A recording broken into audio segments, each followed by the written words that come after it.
اور آئندہ اللہ سے گناہ نہ کرنے کا عہد کر لے. قانون یہ ہے کہ 27ویں میں بھی اسی کی بخشش ہوگی. اگر رمضان میں میرے بھائی سب کی ہی بخشش ہو جاتی تو نبی صلی اللہ علیہ وسلم نے روزہ رکھ کے جو غیبت کرنے والی عورتیں تھیں ان کے بارے میں یہ کیوں فرمایا کہ تمہارا روزہ ہی نہیں ہے؟ کچھ عورتوں نے روزہ رکھا, نبی صلی اللہ علیہ وسلم کے پاس آئی, آپ نے فرمایا تمہارا روزہ نہیں ہے. قے کی تو ان سے جو ہے نا گوشت کے لوتھڑے نکلے, وہ حیران کہ ہم نے تو گوشت کھایا نہیں ہے. آپ نے فرمایا تم نے مسلمان کی غیبت نہیں کی تھی؟ انہوں نے کہا ہاں. فرمایا یہ وہی گوشت ہے. اگر صرف رمضان کے روزے یا صرف رمضان کا, اب تو روزے رکھنا بھی ضروری نہیں ہے. اور یاد رکھیں کورونا وائرس میں روزہ چھوڑنا جائز نہیں ہے. تراویح کے بارے میں تو علماء کی رائے چل رہی ہے, کراؤڈ سے پھیلتا ہے, روزہ چھوڑنے کی قطعاً کوئی گنجائش نہیں ہے.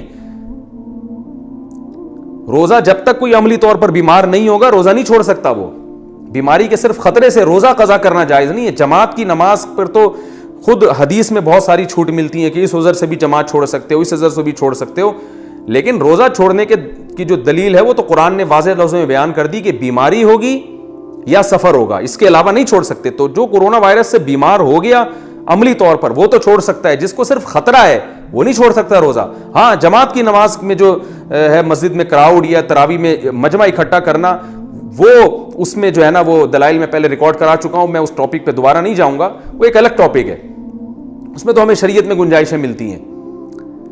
تو ہم یہ سمجھتے ہیں کہ دنیا کے معاملے میں ہم اسباب کو اختیار کیے بغیر نتیجہ حاصل نہیں کر سکتے, لیکن آخرت میں جو اللہ نے آخرت میں نجات کی جو اسباب رکھے وہ بغیر اختیار کیے ہم جنت میں چلے جائیں گے. تو بھائی ایسا نہیں ہے. اس معاملے میں جو دنیا کا اصول ہے وہی آخرت کا اصول, بلکہ اور زیادہ سختی آخرت کے معاملے میں. قرآن میں اللہ تعالیٰ کا ارشاد ہے کہ من کانا یریدو, وہ کیا ہے, من کانا یریدو, سورہ بنی اسرائیل کی آیتیں اس وقت میرے ذہن میں نہیں آ رہی, وہ لفظ وہ الفاظ پورے نہیں آ رہے. آگے من کانا یرید العاجلہ, فرمایا جو اس دنیا کا ارادہ کرتا ہے نا, دنیا کی کوشش کرتا ہے, عجلنا لہو فیہا ما نشاء لمن نرید, تو جتنی دنیا وہ چاہتا ہے اتنی نہیں, جتنی ہم چاہیں گے اس کو دیں گے, اور دیں گے بھی اس کو جس کے بارے میں ہمارا ارادہ ہوگا. بسا اوقات دنیا میں آپ سبب اختیار کرتے ہیں وہ پھر بھی سبب ضائع ہو جاتا ہے, لیکن آخرت کے بارے میں اللہ نے کیا فرمایا کہ ومن اراد الآخرہ, جو آخرت کا سبب اختیار کرے گا تو اللہ فرماتے ہیں اولئک کان سعیہم مشکورا, ان کو لازمی اس کا نتیجہ ہم دیں گے, لازمی اجر ملے گا. تو میرے بھائی آخرت دنیا کے معاملے میں تو بڑے ڈیڑھ ہوشیار بنے ہوئے ہیں. یہاں تو کوئی یہ نہیں کہتا کہ روٹی نہیں کھاؤں گا تو کوئی بات نہیں, وہ خود بخود میرا پیٹ بھر جائے گا, اور میں آگ میں چھلانگ لگاؤں گا تو اللہ بچا لے گا, جیسے ابراہیم علیہ السلام کو بچایا تھا تو مجھے بھی بچا لے گا. یہاں کہتے نہیں بھائی وہ صرف ابراہیم علیہ السلام کو ہی بچایا, مجھے نہیں بچائے گا, اس آگ کو مجھ سے دور رکھو. لیکن آخرت کے معاملے میں جہاں بات آتی ہے تو وہاں ہم کہتے ہیں یار میں نہ بہنوں کی وراثت ادا کروں گا, نہ میں داڑھی رکھوں گا, نہ میں فرض نماز کی پابندی کروں گا, نہ میں والدین کے ساتھ حسن سلوک کروں گا, نہ میں بیوی بچوں کے حقوق ادا کروں گا, میں کتا خرید کے اس کو پانی پلاؤں گا روزانہ. تو فلاں صحابی کے بارے میں, فلاں شخص کے بارے میں حدیث میں آتا ہے اس نے کتے کو پانی پلایا تھا, جنت میں گیا تھا, تو میں 6 کتوں کو پانی پلاؤں گا, میں تو 6 دفعہ جنت میں جاؤں گا. تو بھائی جیسے آپ دنیا کے معاملے میں ایک ابراہیم علیہ السلام کے واقعے سے استدلال کر کے آگ کے قریب کبھی بھی نہیں جاتے, تو ایسے یاد رکھو حدیث میں جو اس طرح کے کچھ واقعات آتے ہیں, فلاں کے ساتھ اللہ کی رحمت کا یہ معاملہ ہوا, تو ان واقعات سے استدلال کر کے آپ اپنے اوپر اس کو بھی فٹ نہیں کر سکتے, کیونکہ دنیا میں جو اصول اور ضابطے اللہ نے کامیابی کے رکھے ہیں, دنیا میں کامیابی کے لیے انہی اصول کو فالو کرنا پڑے گا. بالکل یاد رکھیں, اسی طرح آخرت میں کامیابی کے لیے بھی آخرت میں کامیابی کے جو اصول اللہ نے لکھے ہیں بتائے ہیں ان کو فالو کرنا پڑے گا. یہ وظیفوں سے مسئلہ حل نہیں ہوگا. ابھی لوگ یہ بھی بہت پوچھتے ہیں کہ کورونا وائرس میں ہم کون سا وظیفہ پڑھیں. بھائی گناہ چھوڑو, آپ دنیا کے اسباب بھی اختیار کریں کہ کراؤڈ میں نہیں جانا, اور جو بھی اسباب جو ڈاکٹر بیان کر رہے ہیں وہ دنیا کے اسباب ہیں, اور جو علماء بیان کر رہے ہیں وہ سب دنیا کے اسباب ہیں. لیکن علماء دنیا کے ساتھ ساتھ آخرت کے اسباب بھی بیان کرتے ہیں. آخرت کے اسباب یعنی کورونا وائرس کے جو دینی اسباب ہیں وہ کیا ہیں؟ رسول اللہ صلی اللہ علیہ وسلم نے فرمایا جب کسی قوم میں بے حیائی آتی ہے تو ایسی ایسی وبائیں آئیں گی کہ تمہارے باپ دادا نے کبھی سنی بھی نہیں ہوگی.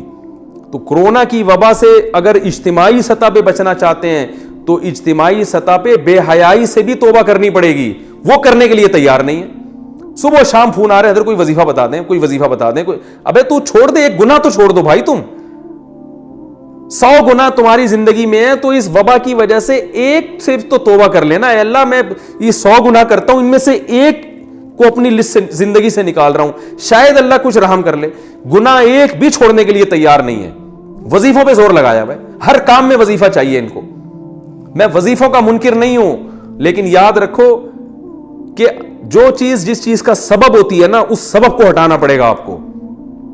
جب تک وہ سبب زندگی سے دور نہیں کرو گے وہ مصیبت نہیں ٹل سکتی. اور اگر ٹل بھی جائے گی تو اس سے بڑی مصیبت کا پیش خیمہ ہوگی, کیونکہ فرعون پر جب مصیبتیں آئیں تو مصیبتیں ٹلی ہیں. فرعون اس خوش فہمی میں مبتلا ہو گئے کہ ہم نے تو توبہ بھی نہیں کی, موسیٰ علیہ السلام پر ایمان بھی نہیں لے کر آئے, اور پھر بھی اللہ نے مینڈکوں کا عذاب بھی ہم سے دور کر دیا, جوؤں کا عذاب بھی دور کر دیا. وہ اس خوش فہمی میں تھے کہ اب ہمیں توبہ کی ضرورت نہیں ہے, مصیبت تو ویسے ہی ٹل گئی. ان بیچاروں کو یہ نہیں پتا تھا کہ بھائی یہ جو مصیبت ٹلی ہے نا, یہ بڑی مصیبت میں ڈالنے کے لیے. اب تجھے سمندر میں پانی میں غرق کیا جائے گا, اس کے بعد یہ چھوٹے موٹے عذابوں کی تجھے ضرورت ہی نہیں رہے گی. تو یاد رکھو, وبا تو آتی ہیں چلی جاتی ہیں, وبائیں ہمیشہ سے آتی رہی ہیں. اللہ کرے یہ بھی چلی جائے, جلدی چلی جائے. ہم کمزور ہیں, ہم اللہ کی سزا کا جو ہے وہ برداشت نہیں کر سکتے, ہم کمزور ہیں. لیکن یاد رکھو, اگر ہمیں توبہ کی توفیق نہیں ملی تو وبا سے ہلاک ہوں یا نہ ہوں, اس سے بڑی مصیبت میں اللہ ہمیں مبتلا کر دے گا. اور اگر ہمیں توبہ کی توفیق مل گئی, پھر بے شک اس وبا میں ہم ہلاک ہو بھی جاتے ہیں, شہادت کا بھی اجر ملے گا. اور اصل کامیابی تو آخرت کی کامیابی ہے. تو پھر مرنا ہمارے لیے بچنے سے زیادہ قیمتی ہے. تو یاد رکھیں, جس طرح دنیا میں سبب اختیار کرنا پڑتا ہے کامیابی کے لیے, اسی طرح آخرت کی کامیابی کے لیے بھی میرے بھائی آخرت کا سبب اختیار کرنا پڑے گا, اور وہ ہے گناہوں سے بچنا. لوط علیہ السلام کی قوم پہ عذاب اس لیے نہیں آیا کہ وہ تہجد نہیں پڑھتی تھی, وہ اشراق نہیں پڑھتی تھی, یا لا الہ الا انت سبحانک انی کنت من الظالمین کی تسبیح نہیں پڑھتی تھی, بلکہ اس پر ایک گناہ تھا. وہ کیا گناہ تھا اس قوم میں؟ لڑکوں سے بدکاری. تو لوط علیہ السلام نے ان سے یہ نہیں کہا کہ فلاں وظیفہ پڑھ لو, فلاں 27ویں رات میں جاگ لینا, سب معاف ہو جائے گا. انہوں نے کہا سب کچھ کرنا پڑے گا بعد میں, پہلے یہ جو لڑکوں سے بدفعلی والا گناہ اس کو چھوڑو. وہ قوم اس کے لیے تیار نہیں تھی. شعیب علیہ السلام نے اپنی قوم کو یہ نہیں سمجھایا کہ لیلۃ القدر آئے گی تو فلاں عبادت کر لینا تو اگلے پچھلے سارے معاف ہو جائیں گے. شعیب علیہ السلام نے سمجھایا کہ سب سے پہلے جو ناپ تول میں کمی ہے نا, یہ چھوڑو, یہ نہیں چھوڑو گے تو اللہ کا عذاب آئے گا. اور آیا, ناپ تول میں کمی نہیں چھوڑی, کسٹمر کو ٹھگنا نہیں چھوڑا, عذاب آیا, وہ قوم ہلاک ہوئی ہے. کسی قوم میں شرک تھا, کسی قوم میں ناپ تول میں کمی تھی, کسی قوم میں لڑکوں سے بدفعلی تھی. آج جتنی پچھلی قوموں میں گناہ تھے, آج ہم میں سارے گناہ موجود ہیں. لڑکوں سے بدفعلی بھی ہے, زنا بھی ہے, ماں باپ کو بنی اسرائیل میں جرم کیا تھا, ماں باپ کے ساتھ بدسلوکی, اس کو قرآن نے بیان کیا ہے. تو یہ سارے جرائم آج ہو رہے ہیں, لیکن ہمارا یہ پروگرام ہے کہ فلاں رات میں یہ کر لیں گے تو سارے اگلے پچھلے معاف. ہر چیز میں اگلے پچھلے سارے گناہ معاف ہو رہے ہیں. آپ کہہ سکتے ہیں نبی صلی اللہ علیہ وسلم نے تو خود فرمایا جو لیلۃ القدر کی عبادت کرتا ہے اس کے اگلے پچھلے سارے گناہ معاف ہوتے ہیں. اور بھائی یہ صحابہ سے فرمایا ہے جو گناہوں سے توبہ کر چکے تھے. جب انسان گناہوں سے توبہ کرتا ہے پھر بھی لاشعوری میں ایسی غلطیاں ہو رہی ہوتی ہیں جو اس کو پتہ نہیں ہوتی, اللہ کی نظر میں وہ بڑی ہوتی ہیں, ہم اس کو چھوٹا سمجھ رہے ہوتے ہیں. تو اللہ کے نبی نے خوشخبریاں دے دی, بھائی اگر ایسی کوئی غلطی ہوگی لیلۃ القدر میں عبادت سے وہ بھی معاف ہو جائے گی. تو یہ صحابہ اس کے مخاطب ہیں جو گناہوں سے بچا کرتے تھے, اور گناہ ہو جاتا تو رو رو کے اللہ کو منایا کرتے تھے. یہ وہ لوگ مخاطب ہیں جو بہنوں کی وراثت دبا کے نہیں بیٹھے ہوئے تھے, جو بیوی کے حقوق ادا کرتے تھے, اولاد کے حقوق ادا کرتے تھے, والدین کے حقوق ادا کیا کرتے تھے, صدقات و خیرات کیا کرتے تھے. ان کو بتایا گیا ہے کہ تم جب رمضان کے روزے رکھو گے اور رات کی تراویح اور عبادت کرو گے اور صدقات و خیرات کرو گے تو اور اونچے درجات ہو جائیں گے. اور ان بشری تقاضوں کی وجہ سے بعض دفعہ انسان کتنا ہی نیک ہو پھر بھی اس سے گناہ ہو جاتے ہیں, پتہ ہی نہیں چلتا اس کو. بعض دفعہ پتہ چلتا ہے لیکن وہ اس لیول کی توبہ نہیں کرتا جس لیول کی توبہ کرنی چاہیے. تو کوئی بات نہیں, 27ویں رات میں سب معاف ہو جائے گا. تو یہ ان لوگوں کے لیے, ہم جیسے بدماشوں کے لیے تھوڑی ہے. یہ کتنے لوگ ہیں کمبخت وراثت نہیں دے رہے, عمرہ کرنے جا رہے ہیں بہن کے پیسوں سے اور وہاں جا کے گناہ معاف کروا رہے ہیں. شب برات پر میسج آنا شروع ہو جاتے ہیں میرے پاس کہ میں نے کچھ کیا سنا ہو, کچھ غلطی کی ہو تو معاف کر دیں. تو میں پہلے تو اپنے دوستوں سے مزاح کیا کرتا تھا, میں ان سے کہتا تھا ٹھیک ہے 500 روپے دے دو معاف کر دوں گا. تو میں صاحب کیوں 500 کیوں دے دیں, میں نے کہا فری پکڑ کی معافی کا کیا تھا تو ایک وہ ہے گروپ میں بھیج دو, میں سے سب معاف کر دیں, یہ کیا معافی ہے. تو میں ویسے ہی ان سے مزاح کرتا تھا. تو آج ایسے ہی معافی مانگی جا رہی ہے, بہن کی وراثت دے نہیں رہے, بہن سے بول رہے ہوتے ہیں حج پہ جانے سے پہلے کوئی کچھ میں نے کیا کہا سنا ہو تو بہن معاف کر دینا. وہ بہن بھی بیچاری کیا کرے گی, معافی کرے گی وہ. ارے بھائی تو اس کے پیسے دے پھر معافی مانگ کے, اب تک جو میں نے اتنی تاخیر کی, یہ پیسے پکڑو, یہ وراثت پکڑو, یہ طارق روڈ کی 4 دکانیں پکڑو, اور سسٹر میں نے جو 10 سال سے آپ کو وراثت نہیں دی, دبا کے بیٹھا ہوا ہوں, میں معافی چاہتا ہوں اور آئندہ ایسی غلطی نہیں کروں گا, یہ اپنی پراپرٹی پکڑے. پھر ہے یہ معافی, پھر مزہ آئے گا.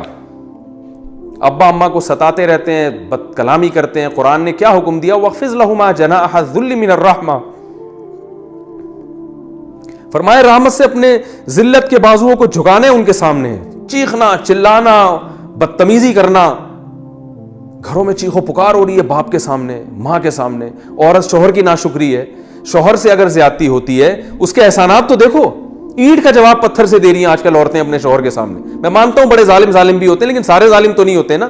میجورٹی تو ہمارے ہاں صحیح آدمیوں کی ہے, کچھ ہوتے ہیں خراب ہوتے ہیں, میجورٹی کی بات ہو رہی ہے.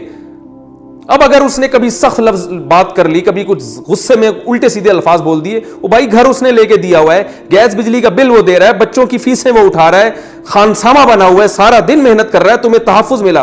تم جو ان بچوں کو پال رہی ہو, خدا کی قسم مرد کا سایہ ہے. اگر یہ مرد کا سایہ نہ ہوتا ان بچوں کو اتنی عزت کے ساتھ نہیں پال سکتی تھی. اتنے احسانات کے باوجود, اتنے احسانات کے ساتھ اگر کبھی اس سے زیادتی ہو جاتی ہے تو برداشت کر لو. نہیں برداشت ہو رہا, ہر بات کا جواب, ہر بات شکایتیں, میرا میاں ایسا, میرا میاں ایسا, میرا میاں, سارے محلے میں بدنام کر کے رکھا ہوا ہے. اور اسی طرح معاملہ عورت کے ساتھ ہے. کتنے لوگ ہیں بیسک حقوق ادا نہیں کر رہے, بیویاں کما کے ان کمبختوں کو کھلا رہی ہیں, اور وہ جناب عمرے پہ جا رہے ہیں, اپنی آمدن ساری لگا رہے ہیں کہ جو ہے نا وہ صدقات و خیرات کر رہے ہیں, اور پتہ نہیں کیا کر رہے ہیں. جو پہلے اللہ نے جن کا بنیادی بیسک حق بیان کیا ہے, بیوی بچوں کا, اپنے ماں باپ کا, وہ ادا نہیں کر رہے. ایسی شکایتیں آتی ہیں کہ جی انہوں نے اپنے آپ کو دین کی خدمت کے لیے وقف کر دیا, بچوں کا پتہ ہی نہیں کہاں کون بچہ کہاں بیٹھا ہے, وہ فلم دیکھ رہے ہیں سینما گھر میں بیٹھ کے, یا وہ جناب باہر چرسیوں ہیروئنچوں کے ساتھ بیٹھ رہا ہے. مائیں بیچاری بچوں کی فکر کر رہی ہیں اور وہ تربیت کی فکر کر رہی ہیں, کہہ رہی ہیں ہمارے میاں 24 گھنٹے تبلیغ میں ہوتے ہیں, 24 گھنٹے ساری دنیا کو ہر وقت بیٹھے کے پکڑ کے نہ کچھ نصیحت کر رہے ہوتے ہیں. گھر میں بچوں کو ٹائم دینے کے لیے تیار ہی نہیں ہے, 1 منٹ کے لیے نہیں گھر میں بچوں کے پاس آ کے بیٹھتے. تو سب سے پہلا حق تو اپنے بیوی بچوں کا ہے. قوا انفسکم واہلیکم نارا, اللہ نے فرمایا سب سے پہلے اپنے آپ کو, پھر اپنے گھر والوں کو جہنم کی آگ سے بچاؤ. ان کو بھی, اور آگ سے بچانے کا مطلب یہ نہیں کہ ہر وقت لٹھ لے کے ان پہ بیٹھے رہے, ان کو کچھ محبت بھی تو دیں, ان کو یہ احساس ہو. بچوں کو باپ کے بارے میں احساس ہونا چاہیے کہ جیسے ہی گھر میں آتے ہیں ابا کا نصیحت کا پروگرام نہیں شروع کر دیتے, بلکہ ابا کو ہم سے ویسے بھی محبت ہے, بیٹھتے ہیں گپ شپ لگاتے ہیں, خوش ہوتے ہیں, پھر نصیحت کرتے ہیں. تو گھر میں ٹائم نہیں ہے بالکل. ہر چیز میں اعتدال ضروری ہے. نہ عبادت میں اتنا غلوف کہ بیوی بچوں کے لیے ٹائم نہیں نکل رہا, اور نہ اتنا زیادہ بیوی بچوں میں مشغول ہو گئے گھر میں کہ وہ اللہ کو بالکل ہی, تبلیغ کو بالکل ہی بھول گئے. بیلنس نہیں ہے. جو جس چیز میں لگا ہوا ہے بس سمجھتا ہے اسی میں نجات ہوگی. ایسا نہیں ہے میرے بھائی, نجات ہوگی. قانون یہ ہے کہ اللہ کے حقوق بھی ادا کرنے ہیں, اللہ کی مخلوق کے حقوق بھی ادا کرنے ہیں, سب میں کو بیلنس لے کے چلنا ہے. ان میں سے کسی کا حق بھی مارا تو اللہ فرماتے ہیں سیجزون, ان قریب قیامت میں اس کا بدلہ دیا جائے گا. اللہ کا حق ضائع کیا نماز چھوڑ کے, اس پہ سزا ملے گی. حج فرض ہوا نہیں ادا کیا, اس پہ سزا ملے گی. نبی صلی اللہ علیہ وسلم نے فرمایا جس پہ حج فرض ہوا اور اس نے ادا نہیں کیا, ایک روایت میں آتا ہے کہ وہ یہودی ہو کے مرے, عیسائی ہو کے مرے, اس کی مجھے کوئی پرواہ نہیں, ایک روایت میں آتا ہے. اور اللہ نے کیسی زبردست دھمکی دی کہ جو استطاعت کے باوجود اللہ کے گھر کی زیارت نہیں کرتا, فإن اللہ غنی عن العالمین, اللہ کو ان کی کوئی پرواہ نہیں ہے, اللہ غنی ہے. کتنی بڑی دھمکی ہے یہ. نماز چھوڑ دینا اللہ کا حق ہے. بعض لوگ کیا کر رہے ہیں, حقوق العباد میں بہت آگے ہیں, وہ ایک ٹائم کی نماز نہیں پڑھتے. جب ان سے کہا جائے آپ کیسی حرکت کر رہے ہیں, کہہ رہے ہیں بھائی میں دیکھو یہ ٹرسٹ بھی میں نے بنایا, یہ عیدی سینٹر میں اتنے پیسے دیتا ہوں, فلاں مدرسہ میرا ہے.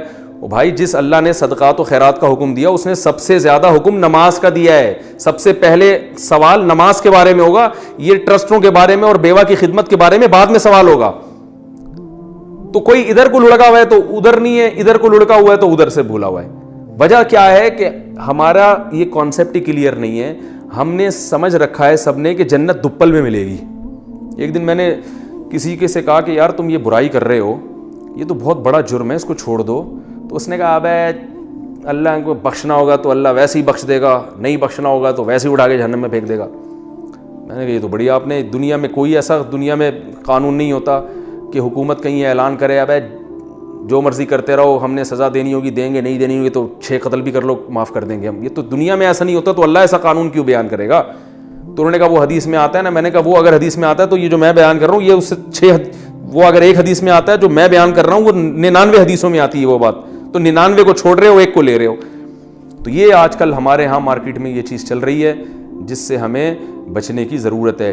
تو اللہ نے جو اصول بیان کر دیا وَذَرُوا ظَاهِرَ الْإِثْمِ وَبَاطِنَهُ, سارے گناہوں کو چھوڑنا پڑے گا. تو ابھی رمضان آنے والا ہے, اس سے پہلے اپنی ایک لسٹ تیار کریں یار, والدین کے معاملے میں میرا سلوک, بیوی بچوں کے معاملے میں میرے حرکتیں, اور تنہائی میں کیا کرتا ہوں, بری فلمیں تو نہیں دیکھتا, اور بد نظری تو نہیں کرتا, نماز میں سستی تو نہیں کرتا, اور جو ہے جتنے بھی گناہ ہیں, کہیں میں نے مالی لین دین میں گڑبڑ تو نہیں ہے, کسی کے پیسے میرے ذمے ہوں جو نہ دیے ہوں, یا اگر میں مر جاتا ہوں تو کسی کو کیا پتہ میں نے کس کے پیسے لیے, میں کوئی وصیت نامہ میں نے لکھا ہوا ہے.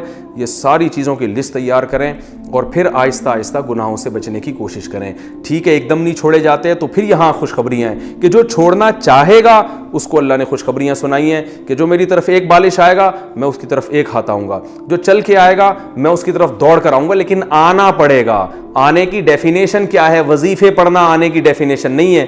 اللہ کی طرف آنے کی ڈیفینیشن یہ کہ آپ گناہ چھوڑنا شروع کر دیں, اس کا مطلب اللہ کی طرف چلنا شروع ہو گئے. پھر اللہ نے کہا تھوڑا سا تم ادھر سے چلو میں ادھر سے دوڑوں گا, تو تم تھوڑا کرو گے میں تمہیں زیادہ عطا کروں گا. یہ اللہ کی رحمت ہے. لیکن ہم تھوڑا کرنے کے لیے بھی تیار نہیں ہیں, ہمارا کانسیپٹ ہی کلیئر نہیں ہے. اللہ سے دعا ہے کہ اس رمضان کے آنے سے پہلے اللہ ہر قسم کے صغیرہ اور کبیرہ گناہ سے ہمیں بچنے کی توفیق عطا فرمائے, اور اللہ تعالی ہمارے عقیدوں کی, ہمارے نظریات کی بھی حفاظت فرمائے. سبحانک اللہم و بحمدک نشہد ان لا الہ الا انت نستغفرک و نتوب الیک وما علینا الا البلاغ.